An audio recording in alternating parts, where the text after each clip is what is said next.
Tasha Brown, an exhausted single mother, sat on her worn-out couch, clutching her phone with trembling hands. Her 6-month-old daughter, Mia, needed baby formula, but all Tasha had in her bank account was $2.13. Desperate, she began typing a message to her brother. James, I hate to ask again, but could you please send me $40 for Mia's formula? I get paid Friday. I swear I'll pay you back. With a deep breath and a heavy heart, she hit send before she could talk herself out of it. She'd already watered down Mia's last bottle more than once. The shame gnawed at her, but her pride didn't matter. Her baby was hungry. Across town, in a sleek office high above the city, 35-year-old CEO David Carter was checking his phone, expecting a work message. Instead, he saw, I hate to ask again, but could you please send me $40 for Mia's formula? He blinked. This message clearly wasn't meant for him. Only a few people had his private number. I think you have the wrong number. I'm not James, he replied. Tasha's heart sank. She had missed up the number. I'm so sorry. Please ignore that, she texted back, mortified. Tears welled up as she tossed the phone aside. Another door closed. Another failure. Then her phone buzzed again. Will your baby be okay? The stranger asked. Tasha hesitated. Who was this person and why did he care? We'll manage, she responded. Curtly, sorry to bother you. His reply stunned her. I could help. No strings attached. Tasha rolled her eyes. She'd heard that before. Nothing came free. Thanks, but I don't take money from strangers. Smart choice, he responded. I'm David. Now I'm not a stranger. What formula does your baby need? Tasha didn't know what to say. Fear clashed. With a flicker of hope, why was he doing this? Why would you help me? David stared out the window, memories surfacing of the baby girl he had lost 3 years ago. The helplessness, the grief. Let's just say I've been lucky, he typed. And I remember when I wasn't. Tasha hesitated, then typed, it's called Fam Care Gentle. It's the only one that doesn't upset Mia's stomach. What's your Venmo? Came the next message. She paused. What did she have to lose? If it got weird, she could always block him. She sent it. Seconds later, her phone buzzed $400. Eyes widened. This is too much. I can't accept this, she typed, overwhelmed. Think of it as help for the next few months, David replied. One less thing to worry about. Tears streamed down Tasha's face. She hadn't cried when she lost her job. Not when her brother James moved across the country. Not even when her landlord slipped her a final notice. But now, overwhelmed by kindness from a complete stranger, she broke down. Thank you, she typed, her hands shaking. You're welcome, Tasha. Take care of Mia. She froze. She never mentioned her baby's name. The next morning, her phone buzzed again. Hope you and Mia had a better night. I have a job offer for you. Her heart raced. What kind of offer? She asked, both curious and cautious. A professional one, came the reply. I run a company called Bright. We need someone with accounting skills for a short project. Your brother James told me you're looking for work. Tasha's jaw dropped.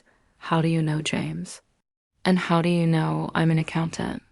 David responded quickly. Your number is just 1 digit off from James Carter's. He works in my HR team. I showed him your message. He realized it was you and told me about your skills.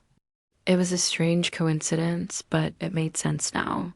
It's a 3-month contract, David continued. It could lead to something full-time. Would you like to come in for an interview? Tasha had been applying for jobs for weeks without a single response. Could she afford to say no? I'd like to hear more, she replied, but I need flexible hours. I don't have daycare for Mia. We offer on-site childcare, David said. Come in at 10 a.m. tomorrow. The front desk will be expecting you. The next morning, Tasha dressed herself and Mia as best she could. Her blazer was secondhand, but it was clean. As she approached the towering bright tech building, she felt small but determined. A friendly woman named Susan greeted her and led her to an elegant office. It was warm and personal books, family photos, even a guitar in the corner. It didn't feel like a cold corporate space.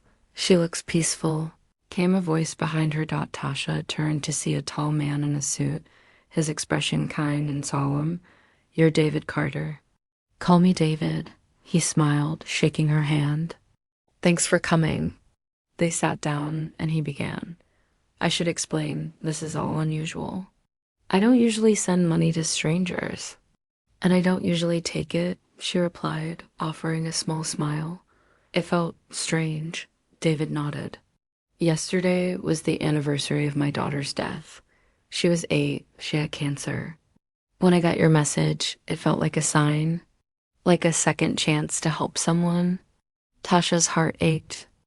Her suspicions faded. He slid some papers across the desk. "As for the job, it's real. We need someone honest to review our accounts before a major merger." Tasha scanned the offer. The salary was more than she'd earned before. "This is generous," she whispered. "You're worth it," David said. "Your resume is solid." Then came a surprise.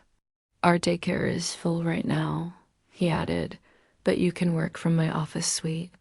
There's a small meeting room, you can use it. Mia is welcome." "That's very kind," Tasha said, touched. "It's important work," he said, "and confidential." Tasha started the following Monday. Each day, she worked beside David's office.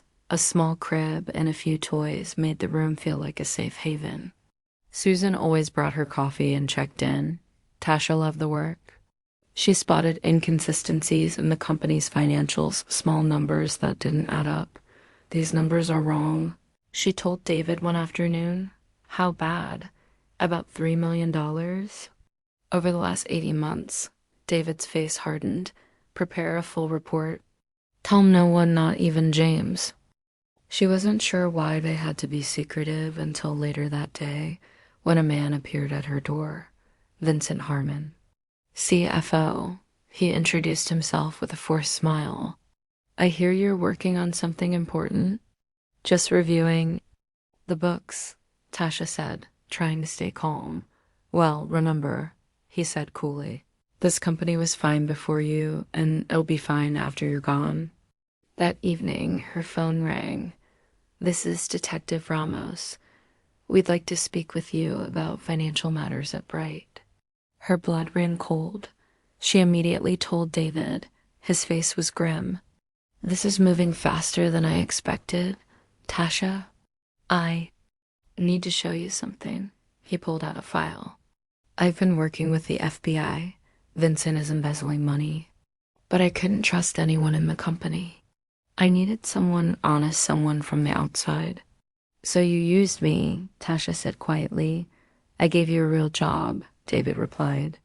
"But yes, I believed you were the one who could help stop this." Before she could respond, Susan burst in. "The police are here. They're saying you both stole the money." David didn't hesitate. "Susan, get Tasha and Mia to the safe house, now." "Safe house?" Tasha gasped. "If they arrest you, they might take Mia. Go, I'll fix this." Susan led them through a hidden door to a quiet apartment. Tasha paced all night, Mia sleeping peacefully. At midnight, a new number texted. You safe? Who is this?" "It's me," David replied. "The FBI's ready. Will you help us finish this?" Tasha looked at Mia. She could run, but she didn't. "I'll be there." The next day, at a board meeting, Vincent stood up. "David, Carter and Tasha Brown have been stealing from the company," he declared. David stayed calm. "That's a serious accusation. Let's hear another perspective." The door opened.